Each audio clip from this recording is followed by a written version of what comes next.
Hello बच्चों, कैसे हो आप सभी लोग। आई होप आप सभी लोग बहुत अच्छे होंगे। मैं आप सभी का स्वागत करती हूँ आपके अपने चैनल के लॉ इन हिंदी पर। आज हम जानेंगे अनुच्छेद 20 के बारे में, जो हर नागरिक को आपराधिक मामलों में 3 महत्वपूर्ण सुरक्षा प्रदान करता है। जैसे कि क्या कोई भी कानून आपको पुराने यानी भूतकाल में किए गए अपराध के लिए सजा दे सकता है, जिसे हम लीगल लैंग्वेज में एक्स पोस्ट फैक्टो लॉ यानी पूर्वव्यापी दंड कहते हैं। क्या एक अपराध के लिए आपको 2 बार सजा मिल सकती है। डबल जियोपार्डी यानी दोहरे दंड से सुरक्षा इसे कहते हैं। और तीसरा, क्या आपको खुद के खिलाफ गवाही देने के लिए मजबूर किया जा सकता है, यानी सेल्फ इंक्रिमिनेशन आत्म अपराध स्वीकार करना कहते हैं। तो बिना देर किए आइए समझते हैं अनुच्छेद 20 को। आर्टिकल 20 अनुच्छेद 20 protection of accused with respect to the conviction। दोषसिद्धि के संबंध में आरोपी का संरक्षण।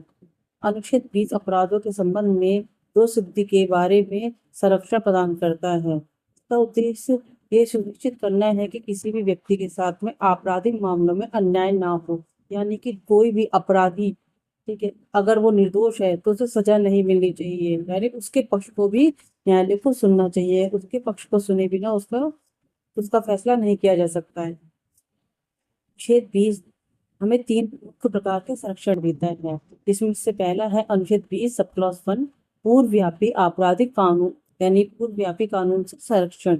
इसे लीगल लैंग्वेज में कहते हैं एक्स पोस्ट फैक्टो लॉ यानी पूर्वव्यापी दंड से सुरक्षा का अर्थ है किसी भी व्यक्ति को ऐसे किसी कार्य के लिए दोषी नहीं ठहराया जा सकता है जो उस समय अपराध नहीं था जब वह किया गया था, या उसे कठोर दंड नहीं दिया जा सकता है। साथ ही अपराध के समय जो कि सजा निर्धारित थी उससे अधिक सजा नहीं दी जा सकती है। अब इसे हम एक एग्जांपल से समझते हैं कि वर्ष 2020 में आपने अगर कोई एक ऐसा अपराध किया है जो उस समय कानूनन अपराध नहीं था, फिर 2022 में सरकार ने नया कानून बनाया अब, और उस काम को अपराध घोषित कर दिया गया, तो अब आपको 2020 में किए गए उस काम के लिए सजा नहीं दी जा सकेगी। ठीक है, मान लो आपने 10 साल पहले किसी का हाथ तोड़ा था, ठीक है। अब ये तो है नहीं कि आपने कोर्ट में केस गया और आपको तुरंत पनिशमेंट मिल गई। अगर उस समय जिस समय आपने वो किसी व्यक्ति का हाथ तोड़ा था, उस समय उसके हाथ तोड़ने की जो पनिशमेंट कानून के अंदर दी गई थी, जो दंड का प्रावधान था, वो 1 साल का था, ठीक है। हाथ तोड़ने पर, किसी व्यक्ति का हाथ तोड़ने पर उसको, किसी भी व्यक्ति को 1 साल की पनिशमेंट मिलेगी, तो वो आपको 1 साल की पनिशमेंट से ज्यादा, और आपका केस जो है वो चलते चलते 10 साल हो गए, ठीक है। अब आज किसी के हाथ को तोड़ने की सजा अगर 5 साल हो जाती है, ठीक है, कानून में चेंजेस होते हैं, संविधान में जब कोई चेंजेस होता है, लॉ बदलते हैं, तो अगर उस हाथ तोड़ने के जो अपराध था उसकी सजा 5 साल हो जाती है, तो आपको वर्तमान में जो उसके कानून की सजा है, उस अपराध की सजा है, वो नहीं दी जाएगी। आपको जो आपने अपराध जिस सन में किया था उस समय जो भी दंड था उस अपराध से रिलेटेड संबंधित वही दंड आपको 10 साल बाद भी मिलेगा, ठीक है। अब है 2 अनुच्छेद 20 सब क्लॉज 2 दोहरे दंड से सुरक्षा यानी डबल जेवार्डी इससे सुरक्षा। यानी अनुच्छेद 20 सब क्लॉज 2 में कहा गया है कि किसी भी व्यक्ति पर एक ही अपराध के लिए एक से ज्यादा बार या एक से अधिक बार मुकदमा नहीं चलाया जा सकता है या उसे दंडित नहीं किया जा सकता है। इसका उद्देश्य सजा की ओर से लिए जाने वाली न्यायिक कार्रवाई के दौरान सुरक्षा प्रदान करना है और व्यक्तियों को उसी अपराध के लिए उत्पीड़न से बचाना है। मान लो कि आपने एक चोरी की, ठीक है, अब आपको उस चोरी की पनिशमेंट मिल चुकी है, ठीक है, तो उस सजा का भुगतान करने के बाद में आपको बार बार उसी कार्य के लिए, उसी अपराध के लिए बार बार पनिशमेंट नहीं दी जा सकती है। आपने अपराध किया, उसकी आपको सजा मिली, उसके बाद में वो सजा और वो अपराध वही खत्म हो जाता है। अब आपको भविष्य में उस अपराध के लिए फिर दोबारा से सजा नहीं दी जा सकती है, ठीक है। इसको हम एग्जाम्पल से समझते हैं कि अगर किसी व्यक्ति को एक अपराध के लिए अदालत ने सजा दे दी है, तो उसी अपराध के लिए उसे फिर से सजा नहीं दे सकता है, ठीक है। तो न्यायालय को यह अधिकार नहीं है कि किसी एक व्यक्ति को बार बार एक ही अपराध के लिए बार बार सजा दी जाए, ठीक है।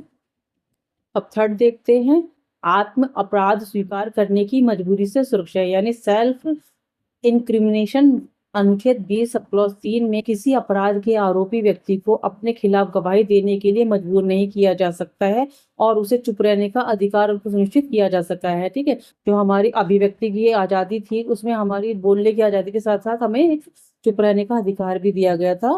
ठीक है, अनुच्छेद 19 सब क्लॉज 1 के अंदर। ठीक है, तो इसी तरीके से आपको अपने खिलाफ गवाही देने का अधिकार नहीं है। अगर आप चाहते हैं तो आप चुप भी रह सकते हैं, आपको कोई प्रेशर नहीं कर सकता है कि आपको अपने खिलाफ गवाही देनी है। ठीक है, इसको हम उदाहरण से समझते हैं कि पुलिस या अदालत किसी भी व्यक्ति को ये मजबूर नहीं कर सकती है कि वो खुद ही स्वीकार करे कि उसने अपराध किया है, यानी स्वयं अपराध स्वीकार करने के लिए उसे मजबूर नहीं किया जा सकता है। ठीक, हम एक एक करके समझेंगे तीनों जो हमारे सुरक्षा है उनसे संबंधित केस लॉस। ठीक है, तो अनुच्छेद 20 सब क्लॉज 1 पूर्वव्यापी दंड से संबंधित वाद।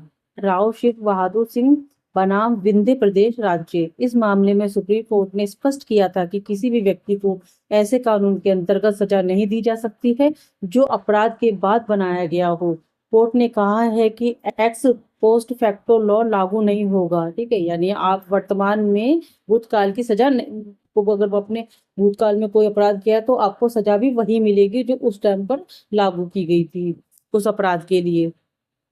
सेकंड है अनुच्छेद 20 सब क्लॉज 2 दोहरे दंड से सुरक्षा।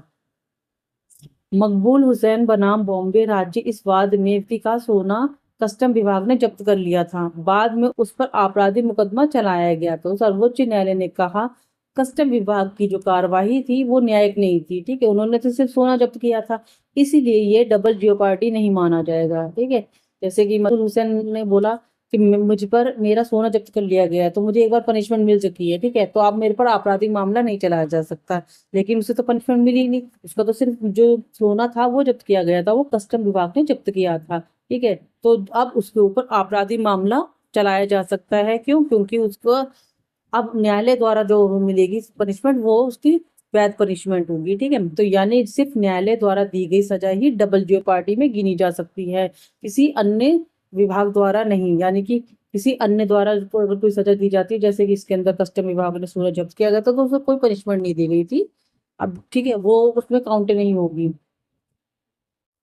अब थर्ड है अनुच्छेद 20 सब क्लॉज 3 आत्म अपराध स्वीकार करने के लिए मजबूरी से सुरक्षा।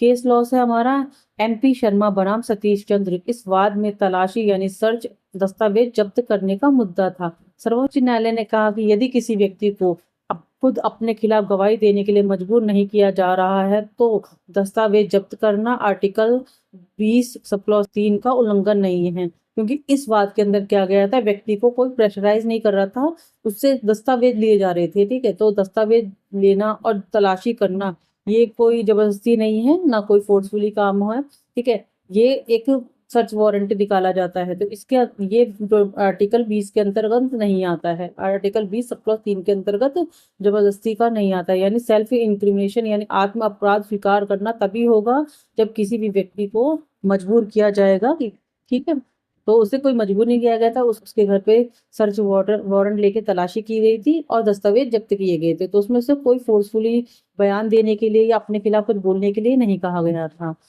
ठीक है, अब इसका हम देखते हैं निष्कर्ष। तो अनुच्छेद 20 ये सुनिश्चित करता है कि कोई भी व्यक्ति ना तो अन्यायपूर्ण कानून का शिकार बने और ना बार बार सजा पाए तथा ना खुद के खिलाफ जबरदस्ती गवाही देने के लिए मजबूर किया जाएगा। तो आई होप आपको आज का अनुच्छेद 20 सब क्लॉज 1, 2 और 3 समझ में आया होगा। अगर आपको मेरा पढ़ाया समझ में आता है तो मेरे चैनल को लाइक कर सकते हैं, सब्सक्राइब कर सकते हैं और अपने दोस्तों के साथ शेयर कर सकते हैं। मिलते हैं अगली वीडियो में, तब तक के लिए राधे राधे।